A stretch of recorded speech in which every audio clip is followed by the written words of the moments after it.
Yes, welcome into Sports Bet Betting Insight today, weekend edition, weekend preview edition. Pauly and Teddy, deep dive today. We finish out the AFC West. San Diego Superchargers, big game breakdown, game 2.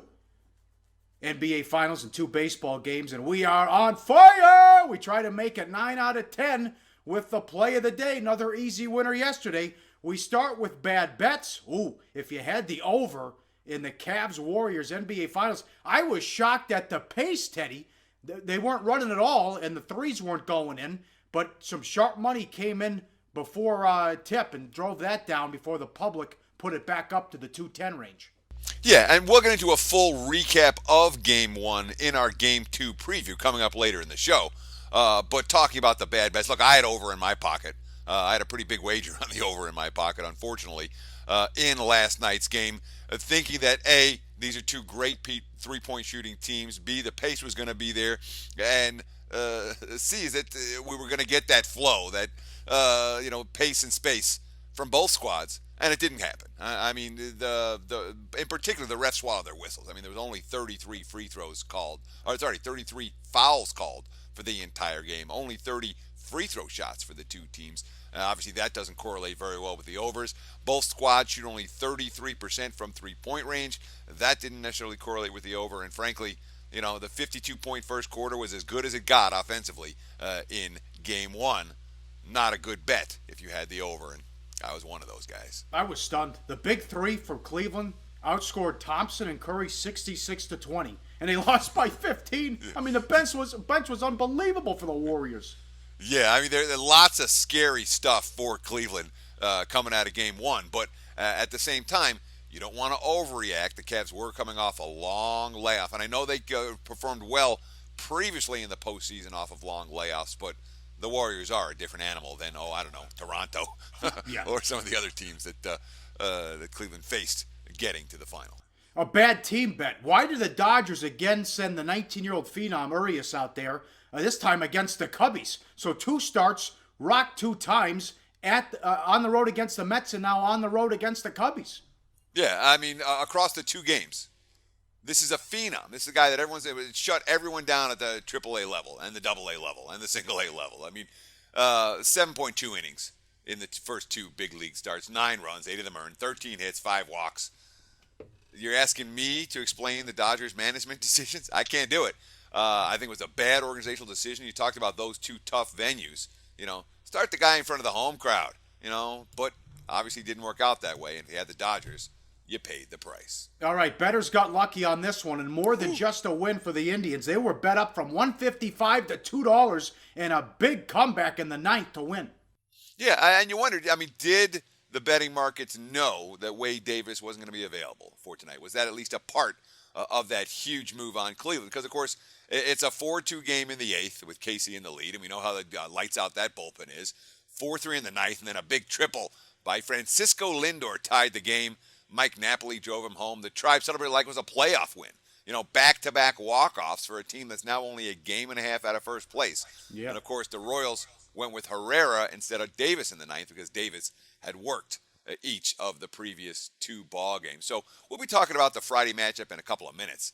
Could the Indians be playing their way into first place this weekend, Pauly? Yeah, we'll get to that coming up. Yep. Here's a bad beat and a bad bet in the same game. Let's start with the Padres were up 12-2 in the 6th inning at home against the Mariners. When the Mariners were down 8-2 at William Hill in-game, they were 22-1 to win, and then they had a 9-run 7th. Well, first of all, the under was a horrible bet, but what the hell happened here that a 12-2 lead gets away and the Mariners just went nuts offensively in the 6th and the 7th inning?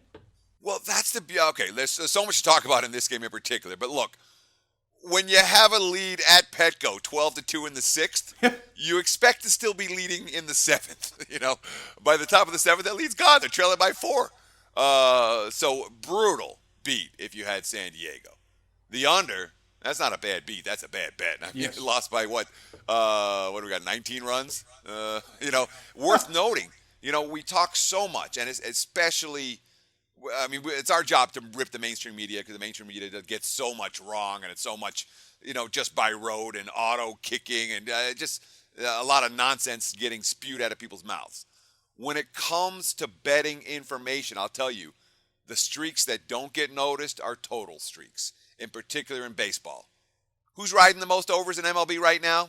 Nobody could tell you. You could ask 100 bettors, 99 wouldn't be able to tell you. Guess what? Mm-hmm. The hottest over team in baseball right now is Seattle. They've cashed 9 straight overs. The Padres have cashed 8 of their last 9 over the total.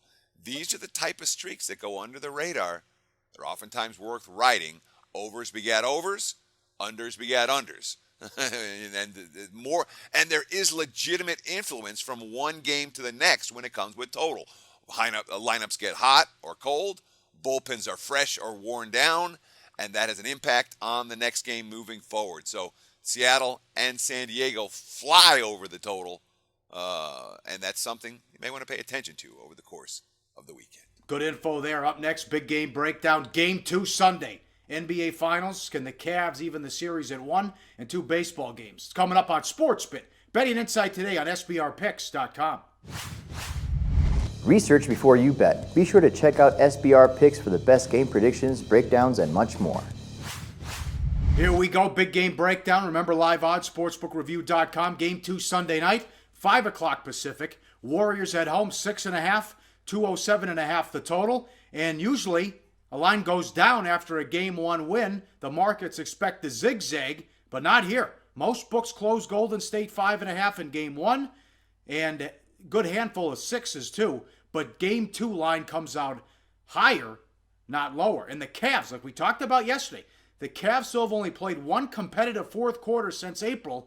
Can we count on Lou to learn and correct anything after what happened in Game 1, Teddy? Well, I don't know how much Game 1 was Tyronn Lue. I mean, what happened, at least in my mind, was that the Cavs, the layoff affected them. You know, they really didn't have any kind of offensive rhythm. You saw it early. They made a little run in the third quarter and took a lead, but that had everything to do with the Warriors missing shots. I was impressed in some ways with Cleveland's defense at times in the ballgame, although Kyrie Irving, we talked about some of his issues. Kevin Love, we talked about some of his issues. I know you're going to talk about it moving forward, but really, Game 1, more than any other factor, was decided by the bench. That 24-to-1 run in the first half, 17 bench points during that run, and then once again, end of the third, and particularly the beginning of the fourth quarter, when the Warriors salted this one away, it was the bench for Golden State that dominated. And of course, so many guys talk about. I'm going to talk about Leandro Barbosa, the Brazilian blur. Sure. The guy's only started 3 games since 2010. He's a 12-year vet, still having an impact off the bench. The bench points were 45-10, largest in the last 50 years in the finals, and the Cavs were up 68-67. It was a 29-8 Golden State run, and they got 0 out of Thompson and Curry. Oh, amazing. More on the game. The only reason the Cavs were in the game was rebounding, finished +6. A lot of their baskets were off putbacks, and a lot of times Golden State had the rebound. They let it get away. Free throws +9 at the line. Warriors only took 10 free throws the entire game. Refs let them play, and as far as the three-point shooting barrage, didn't happen. Both teams shot 33% from beyond the arc. No record-breaking nights here. Assists, Golden State 29-17. Points in the paint, Golden State 54-42. And after LeBron went off early on Barnes, Kerr made the adjustments, and that was key too. Yeah, he sure did. He switched Green or Iguodala on LeBron instead of Barnes. And LeBron was basically, we call him a non-factor. He certainly wasn't a dominant player on the offensive end of the floor, scoring 15 the rest of the way after Barnes was switched off him. We talk about J.R. Smith photos. Man, there are no bad J.R. Smith photos. No. Not a one. But Game 1 did bring a bad J.R. Smith. He was -14, 1 made shot, 1 rebound, 1 assist. He was on the floor for most of the game. But it was the entire Cavs backcourt. I mean, Dellavedova off the bench was awful. Shumpert, who brings it on the defensive end, wasn't his best game. And of course, the really scary thing for the Cavs, Curry and Thompson made only 8 shots between them. They finished the combined 20 points, and they only got to 20 points and 8 shots because both of them hit meaningless late threes in garbage time. So when Curry and Thompson scored 20 combined and the Warriors blow them out, yeah, that does not bode well for Cleveland. Not even a little bit. This is the series, Teddy. If Golden State wins, the Cavs have to beat them 4 out of 5. And since Nick, the video game guy, in last year's finals told Kerr to start Iguodala and put the death lineup out there, they've beat them 6 in a row. And 5 of the 6 wins are blowouts. The only close game was on Christmas. So now, I mean, if the Golden State can punish them again Sunday, this sucker could be over. I mean, there's no way the Cavs are going to beat them 4 out of 5. Unlikely. There's always a way. You know, remember what we were thinking about Oklahoma City after that game 1 against San Antonio. Things can and do change, you know. But getting back to some of the key points from game 1 and how they might impact game 2. Look, game 1 was a Sean and Iggy show. Iguodala, 35 minutes, he was plus 22. Livingston, 26 minutes, he was plus 20. Livingston scored as many points as Curry and Thompson combined. Again, look at that Warriors shooting, the Curry and Thompson duo, just 20 points. The rest of the team shoots 35 of 60 for 84. So we look at this and we say, what translates to game 2? Pauly, what did you see in game 1 that you don't expect to see the second time around? I still think that it's a huge mismatch with the bench, and that's going to continue. Now, I don't expect 20 out of Livingston. Curry and Thompson won't shoot like that again the rest of the series. But as far as Cleveland, Kyrie's going to get exposed every game. They can't hide him. Same thing with Love, who actually played well. But other than that, can I count on J.R. Smith? I don't think so. I got to see. Well, I don't know if there's anything Luke can really do as far as adjustments, other than maybe LeBron's more aggressive and tries to get to the basket a lot more. But they got outscored and beat by the backups. Well, but that again, one game. It's not like Cleveland's reserves have been a nightmare. Well, I disagree. I think it's 6 games. I mean, the last time they played in a regular season, beat them by 40. That is true. But here's the situation. You're saying that this game 2 is the series for Cleveland. Cleveland cannot lose this game and expect to win. Yes. So normally, when you take a team that has the type of experience, it's like the Cavs that haven't been here. These are guys that have been around. Even though last year's team had some different cogs, the core group was in the finals a year ago. So it's not an inexperienced Cavs team. They've been here before. You would think that in this type of spot, shouldn't we expect Cleveland's best game? Yes. Can we expect their A game? Is this a spot to lay with Golden State? I'm in no rush to lay with the Warriors in game number 2. Yes, I think the Cavs do have a better game than one we just saw. Check the lineups, too. Check the referees. Foster is working in the finals, so check that as well. And who knows, Teddy? Maybe it's just the fact that the East stunk this year. That could be as well. I mean, for a month on the radio, I was saying the Blazers would have been the second best team in the East. So, if they roll them again in Sunday night, maybe we just find out the West was so good and the East was garbage. All right, on to baseball. Royals, Indians, Volquez against Salazar. Indians at home, $1.67.5 the total. Live odds, sportsbookreview.com. Cleveland built some momentum off that win last night. Now they run into a gun that will pitch with poise under pressure. Did we ever think we would get to the point which Volquez is the model of consistency, Teddy? Yeah, I'm not sure, but look at the numbers. Last year versus this year. Basically, the exact same stats. He is a model of consistency right now, but it is worth noting that he had his single worst game of the season at Cleveland earlier. 4.1 innings of work, 5 runs, 7 hits, 4 walks.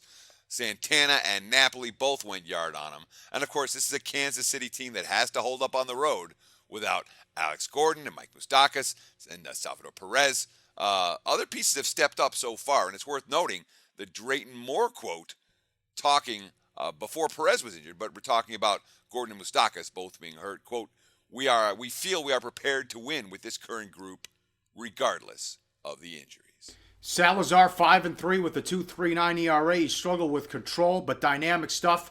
10.7 strikeouts per 9 innings and 50.3 ground ball percentage. How good is that? Only 2 other pitchers are over 10 and 50. Kershaw and Syndergaard. You look at this graphic. The last 6 seasons, over 10 strikeouts per 9 innings and 50.0 ground ball percentage.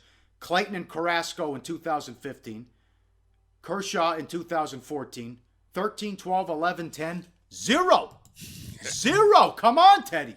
Yeah, so we're mentioning Danny Salazar as some pretty elite air right now, but those are the type of advanced metric stats he's putting up. This Cleveland team, they look bet on right now. I thought I was a little bit surprised at the market support for them yesterday, I'm not going to be surprised when the market moves towards Cleveland over the course of tonight's game as well as the games over the weekend. They love this Indian starting pitching.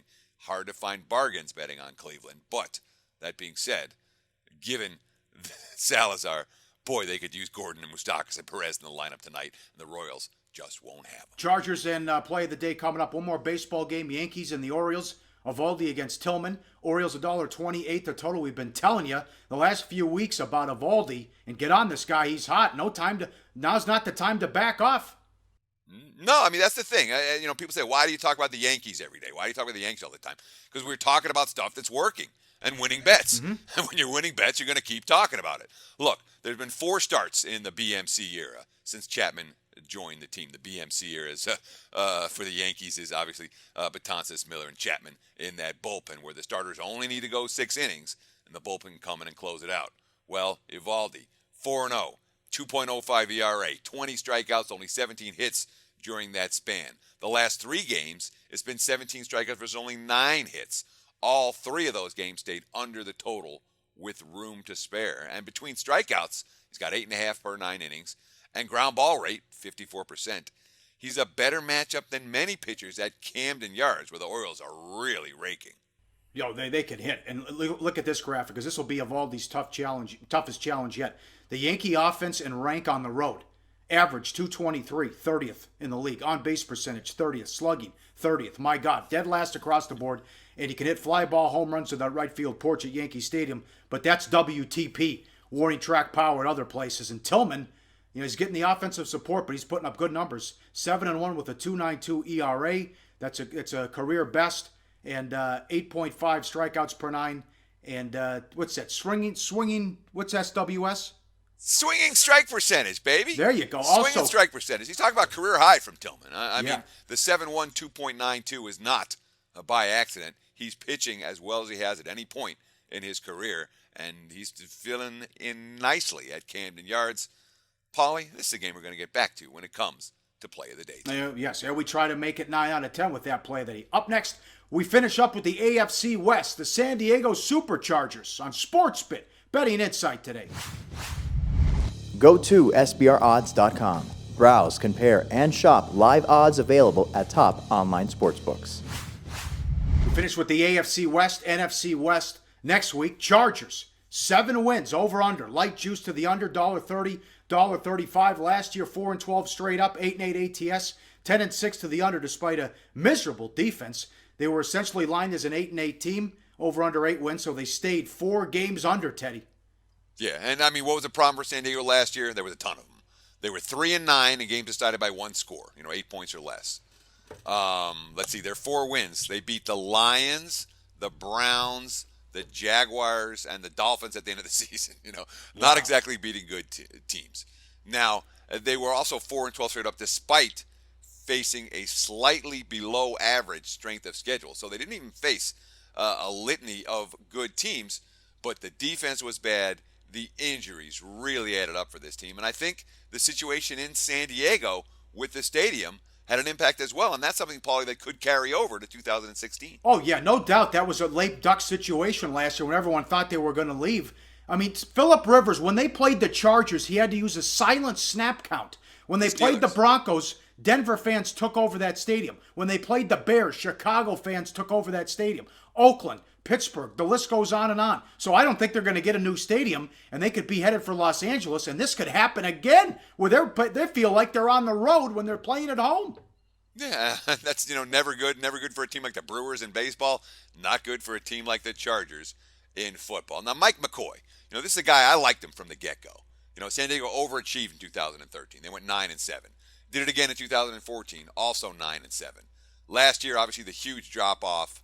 And this year, McCoy probably needs to win 8 or 9 games to still be employed next year at this time. So there is the potential for a lame duck situation for San Diego coaching-wise if they get off to a lousy start. It's worth noting, people don't realize how good the Chargers have been. Yeah. Last year's only the second season they've been under 500 since 2004. They've been elite for the last decade, but their success hasn't translated to the postseason. No Super Bowls, only the one trip to the AFC Championship game. You remember that game, Pauly, at New England. LaDainian got only 2 carries playing on the bum knee. Yep. Rivers had a torn ACL. They still covered the spread, but they didn't get to the Super Bowl. That was the undefeated Patriots team. Almost won the game. They had to settle for field goals. Yep. Mainstream stats last year, number 9th ranked offense, 20th ranked defense, -4 in turnovers, only 20 takeaways, and all bad teams below them in the takeaway department. Last year's biggest problem, injuries. The offensive line decimated by injuries. Defense had a ton of them. Skill position talent was limited all year. Gordon and Allen, top 2 young playmakers. Antonio Gates, too. They all battle injuries. And Gordon has a problem holding on to the football, too. Yeah, I mean, that's not atypical for rookies. We talk about the offseason movement. Okay, they drafted Joey Bosa, number 3, who they love. And he's, in theory, supposed to provide instant pass rush. But, yeah, you get Bosa, you lose Eric Weddle. I think that's a big loss on that defense. Weddle did a lot of things right, and the Chargers didn't pay him. And that's, there's been a situation within the organization where they really haven't paid their guys, which means this isn't one of the better locker rooms. They released Donald Butler and Donald Brown. Mm-hmm. They signed Zach Mettenberg as a backup. Punter Mike Cyphers retired. A couple of moves that matter. Casey Hayward from Green Bay and Matt Slauson, a late gift from the Bears. Yes. To play center after getting cut post-draft in Chicago. After being fired from Tennessee, Ken Wisenhunt back as the OC who crashed and burned in Tennessee. And he's Norv Turner. Great OC, bad head coach. And although he did turn Arizona, took Arizona to the Super Bowl and turned them into a good organization from a bad organization. But with McCoy and Wisenhunt, 2 good offensive minds there. Yeah, and that's certainly a benefit. I think it's a good hire for McCoy. And their schedule, it's a notch or 2 tougher than last year's. They do have the AFC South. They do have the NFC South. Those are 2 divisions that we're not particularly high on. Their extra games are the Dolphins and Browns. Those are both, in theory, very winnable. They have a reasonable 4 10 a.m. Pacific time starts. 3 of them come late in the season. Only 1 true cold weather game. That comes at Cleveland. If you're going to have a cold weather game, yeah, the Browns are the team you probably want to face. And there's also only 1 set of back-to-back roadies at Atlanta and at Denver, weeks 7 and 8. So the schedule, if you grade out based on this year's season win totals, it's a notch 2 tougher than last year's, but all of that has to do with the fact that the 3 other teams in the division are lined 9.5, 9.5, 8.5 wins. Over the last couple of sports bits, I found flaws in all 3 of those teams, and if you don't think the division is quite as good, all of a sudden San Diego's schedule looks very, very manageable. Dead last in the NFL in rushing yards per carry, bottom 5 in the NFL in defensive yards per carry allowed. Only the Saints were worse. And Phillip Rivers, he was 2nd in the NFL in passing yards last year. He's got some playoff wins. I know he doesn't have a Super Bowl ring, but a good leader. He'll get in your face. I'd take him on my team any day. Yeah, let's talk special teams. We've been talking, putting a focus on special teams. You had the kicker, Josh Lambo, a decent rookie year.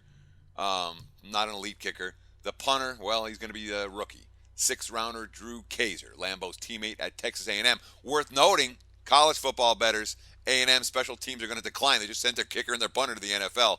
But clearly for San Diego, it's the weakest special teams in the division, at least on paper. But, I talked about the schedule being tougher based on the win totals. They got a lot of winnable games. Jacksonville, New Orleans, Atlanta, Tennessee, Miami, Tampa, Cleveland. If they go 2-4 in division, they could still go over, and there's a decent chance they get 5 or 6 wins by the Week 11 bye. This isn't a bad team to take a shot with if you want odds to win the division. Remember, there are 3 kind of co-favorites. You can get plus 400 here in Las Vegas at the CG books for San Diego to make the playoffs. Plus 600 to win the division at CG. But you shop around, same bet, plus 900 at the Westgate Superbook. You can only look under here, under 7. Well, I mean, that being said, if they open 2-6, McCoy's a lame duck and it's rebuilding mode. Yep. It's a relatively risky over bet. That being said, all we're talking about here is first leans. I have not yet made an NFL future wager. First lean here, I lean over, Pauly. I really do. Wow. All right. Good stuff there. But, if they get off to a slow start, the wheels could come off. All right. Let's make it 9 out of 10. Money time. We're on fire. Play of the day. Where are we going, Teddy?